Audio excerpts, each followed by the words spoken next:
अण्णाभाऊ साठे हे केवळ लेखक नव्हते, ते होते समाजाचे खरे शिल्पकार। त्यांनी आपल्या लेखणीचा उपयोग मनोरंजनासाठी नाही तर परिवर्तनासाठी केला। झोपडपट्टी, कामगार, दलित, महिलांवर होणाऱ्या अन्यायाविरुद्ध ते नेहमी उभे राहिले।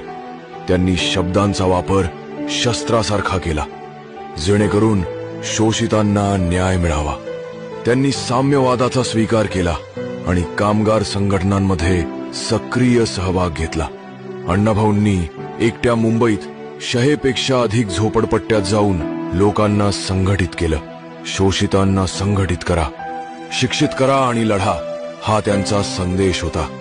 त्यांनी सांस्कृतिक चळवळीत लावणी, तमाशा या माध्यमांतूनही सामाजिक संदेश पोहोचवले। त्यांच्या कथा आणि गाणी ही फक्त कलेसाठी नव्हती, ती क्रांतीसाठी होती।